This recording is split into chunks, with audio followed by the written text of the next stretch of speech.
Hey there, welcome. This is 40 here. Let's start doing a little bit more content for my YouTube channel here. We'll start by doing the TWABs from Bungie. This one will be This Week at Bungie, 120-2022. This week at Bungie, we're sweeping up some blues. Time's been flying by, hasn't it? Including the article you're reading today, just 5 TWABs stand between you and the Witch Queen. We don't, yet, have the technology to enter hypersleep that can bridge these gaps. But we do have the power to set some expectations on topics we'll be covering between now and then. This week we'll be talking about power, blues drops, gunsmith reputation, some shifts in exotic sources, and more. Over the next few TWABs we'll be talking Vanguard rep, Gambit reworks, weapon crafting, and Void 3.0, but not necessarily in that order. Don't forget patch note previews and additional weapon tuning details. It'll be a fun time, and hopefully we'll give you some things to chew on each week. We may even have a trailer or two to share with you before launch. If you haven't been on social media in the last week, you might have missed bite-sized snippets of stories. And I'm not going to show you guys the video. You guys can check it out. Just check out the TWAB. Check out Twitter. Super cool though. It's actually very cool. I love the production value of Bungie and Destiny 2. So let's kick things off with power, and where your guardian will stand when it's time to embark on the Witch Queen's campaign. The power is yours. In the realm of Destiny, power is not only the measurement of your guardian's general abilities, but a consistent gauge for players on whether or not they'll be able to tackle a given challenge.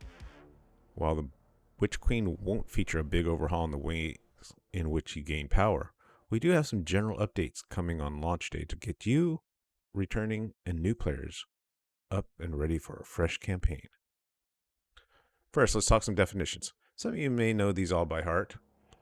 We're always excited to introduce new lights and returning players to information like this. Floor.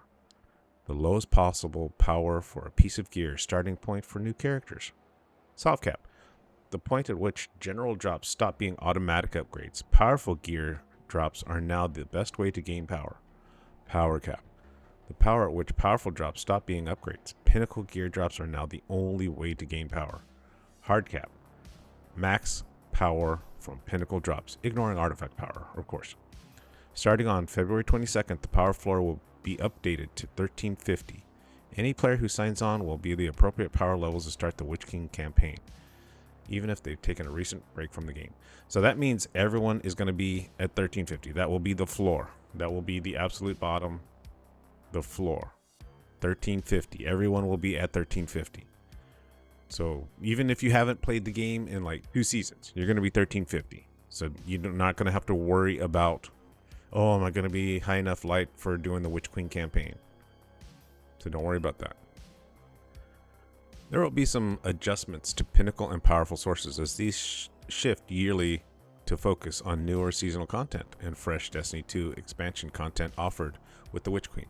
Keep an eye on tooltips as you start completing activities, as they'll specifically note different types of rewards that they offer. We have no doubts that our more eager players will create guides within a week of launch, of course. Well, we hope that the power climb is fairly easy to understand once you get your boots on the ground on February 22nd. Designing an economy is easy, right? Short answer, absolutely not. Nothing in game design is easy, especially when tackling the various currencies and exchanges that Destiny 2 offers.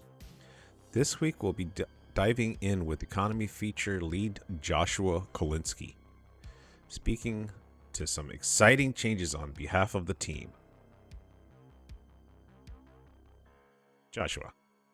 Beginning with the Witch Queen, Blue, Rare rewards will stop dropping from playlist activities, Crucible, Strikes, Gambit, etc. once players have reached the soft cap.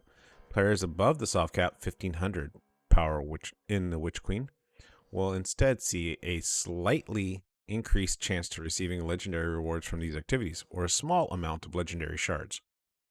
Blue weapons and armor will continue to drop from enemies and chests while playing Destiny 2. So I'm assuming that's like lost sectors, local events, etc. But we hope that will reduce the need for players to manage their inventories and reduce the frequency of visits to the postmaster when running playlist activities.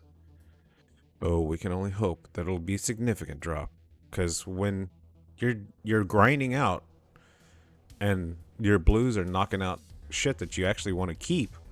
That's not cool, man. It's not cool. We have some work ahead of us when it comes to rarity as a subject in Destiny 2. While blue gear helps players increase their power earlier in the game, we want to look at their place in the overall game. We aren't expecting any major changes in the next few seasons, but we will be spending some time behind the scenes thinking about the future of rare drops.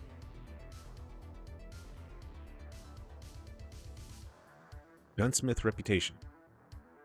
Banshee 44 is getting a new reputation system that matches the other vendors in the tower, such as Zavala and Shaxx.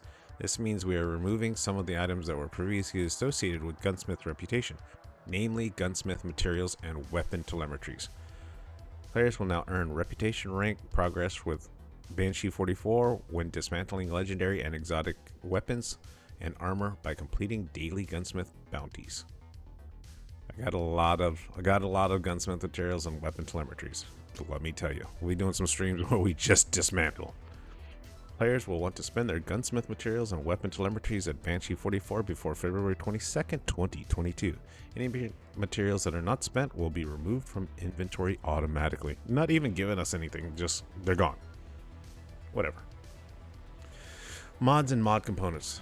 We will be removing mod components from the game, starting with the Witch Queen weapon and armor mods sold by Banshee 44 and 801 respectively will no longer require mod components to purchase and will instead cost 10,000 glimmer each. Furthermore, as a part of this update, we're increasing the number of mods available on each vendor at a single time from 2 to 4. That's nice. That's very nice. Before we move on, it should be noted that ghost mods that generate weapon telemetries will be removed as they will no longer serve a purpose. These are Arc Analyzer, Solar Analyzer, Void Analyzer, Omni Telemetry, and Banshee Special. Rahul's taking over. As we mentioned in the past, Master Rahul will be inheriting Spider's material exchange duties in the Witch Queen. Exchange rates should match what you know from Spider for now. But these services are being shifted to the tower as Tangleshore will soon be off limits to Guardians. In addition, Rahul will be picking up some of the wares that Banshee 44 and 801 once offered, specifically the sale of enhancement prisms and ascendant shards. As noted above, this makes space for more mods to be available for purchase during a given week.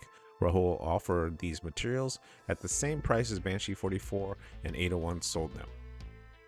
Enhancement prism, 10 enhancement cores, 25 planetary materials, and 10,000 glimmer. Ascendant shard, 10 enhancement prisms, 100 planetary materials, 50,000 glimmer.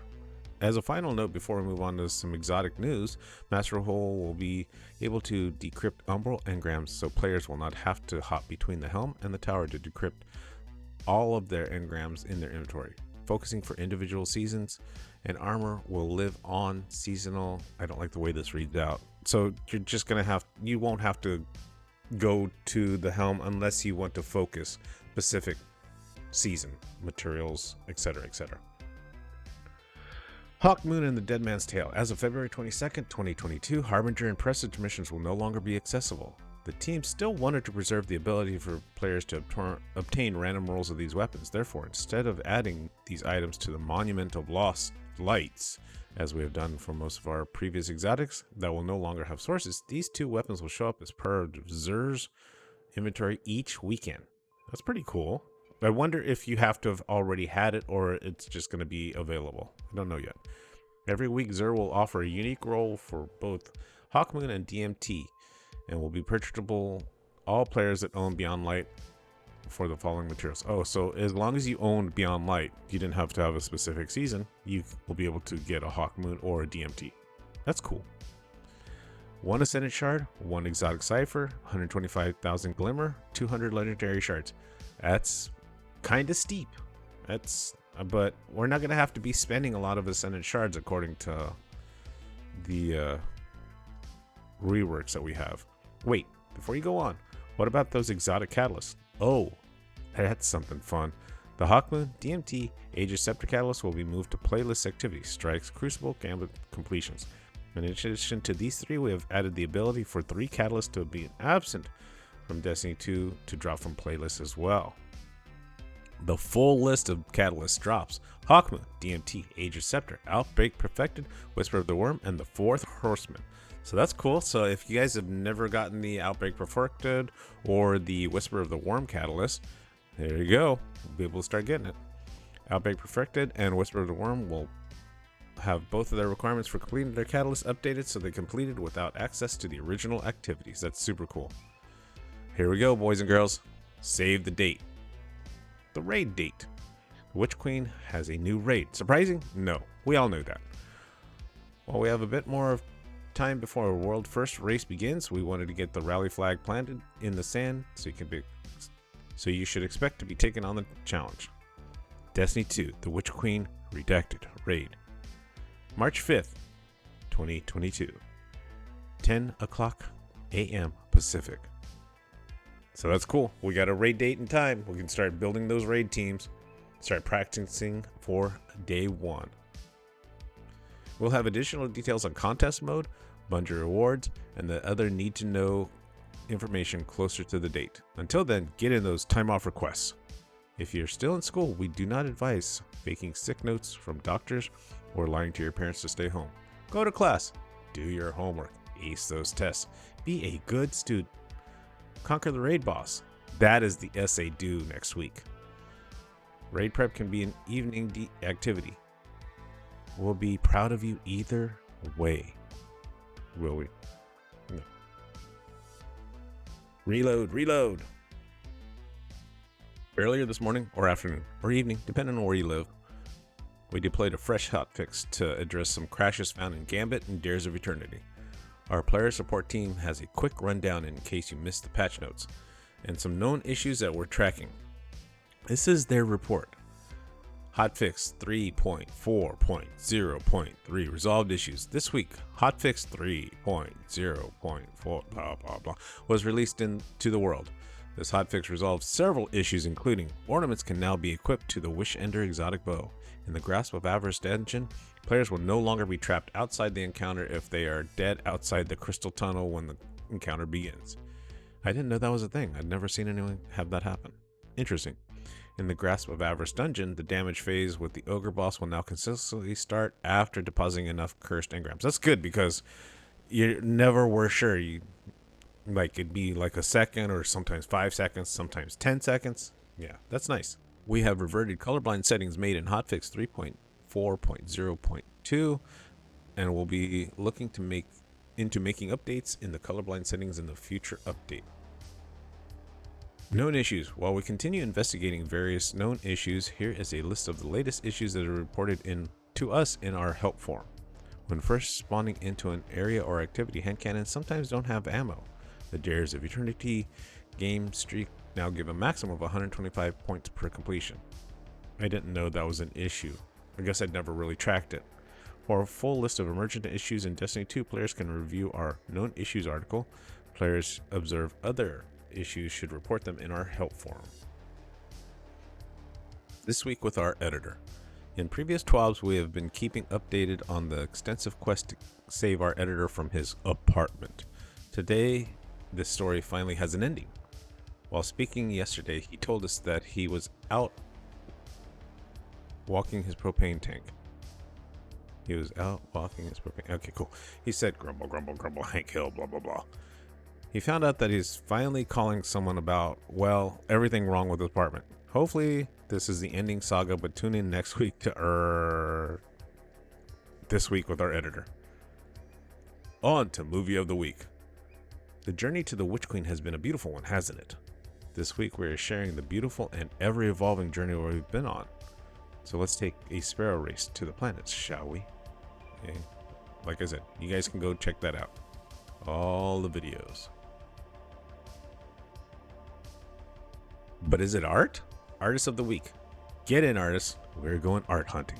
Every week, the Destiny 2 community makes us so dang proud of their incredible interpretations of this galaxy. Often you'll see the more traditional side of art showcased in this section. But this week, we wanted to do something a little different. Between my love of collecting gaming memorabilia and the absolute inspiration I feel from the cosplay community, I wanted to dedicate this week's Artist of the Week to other forms of art that we see out there. From epic cosplay to a toy shot that is anything but small, here are these picks for the artist of the week. Damn, that's good. That's really good. Nice malfeasance. Love it. There's some really good artists. I actually should start getting into doing some stuff for artist of the week. Don't forget to show off your incredible creations by tagging hashtag AOTW and hashtag Destiny2Art. We want to see them all. Just easy on the feels, please, because what's coming next is a doozy. A quick clarification before we go.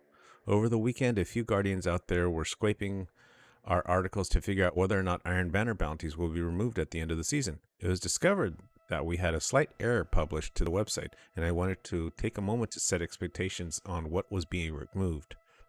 Iron Banner bounties will not be removed at the end of the season. Bounties acquired and completed at any point during the season will be retained after the Witch Queen release. Note: bounties retained from Season of the Lost will be capped at 1350 power and will not be give players any power bonus to the next season. You know, I don't care about that. I'm keeping them so we get extra, or the new weapon drops, whatever they may be. Additional, these bounties will be removed at the end of Season 16, as Saladin will be taking his turn in our rollout of vendor reworks. Whoa. At the end of 16, we will lose Iron Banner, apparently. Final note, because I have you here, our final Iron Banner of the season will be during the final week of the Season of Lost. So we have one Iron Banner bounties grouping left. Seasonal bounties related to Season of the Hunt, Season of the Chosen, Season of the Splicer, and Season of the Lost will be removed at the end of the season. So any of those bounties you guys thought you were going to keep soaring up, even the current season, they're not going to count. So don't keep those. Bounties from the Tangled Shore destination will be removed at the end of the season. Of course, we're losing Tangled Shore.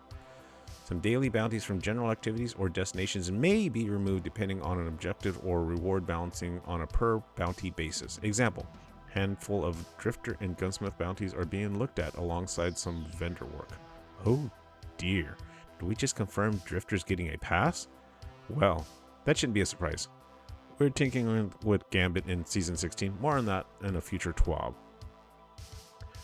Rule of thumb, if you do not want to lose your rewards, we highly recommend that you turn in your bounties before a new year of Destiny content hits the servers. While some of you are looking to rank up your artifact a bit faster than others, we expect many of you mod unlocks to come by completing the campaign and jumping into quest/activities afterwards. Take your time, you'll unlock the goodies. We have no doubts. Thank you for stopping by another TWAB. Next week, Hippie will take the reins again on our second TWAB. Until then, we'll see you in the wild. Cheers, DMG04. So that's interesting. So we got, I like it. It's a good primer into what we're going to be seeing for the Witch Queen. The getting a new role, DMT or Hawkmoon. I suggest everyone get in doing those dungeons. I do provide dungeon helps on my Twitch. Twitch streaming pretty much every other day. There's always a schedule on my Discord. I do stream at Twitch usually around 4 o'clock Pacific on reset day, Tuesday, and we're revolving between Wednesday and Thursday days off. But there's always a stream on Friday and Sunday. So if you guys need those Hawkmoon or DMT rolls before the season of the end of the season, cruise on by. Always down for gaming, always down for helping out, always down for the PvE helps. Stop on by, because that's kind of expensive. 1 Ascendant Shard, 1 Exotic Cipher. The other 2 not so big of a deal, but those are kind of a big deal right there. All right, so that is our TWAB for today, for this week. Thank you all for hanging out. If you've stayed this long, that's amazing, because this is a lot longer than I thought it would be. All right, thank you all. Love you all. Hope to see you in my live Twitch streams. Again, twitch.tv/46A2. Please stop on by. Talk to you later.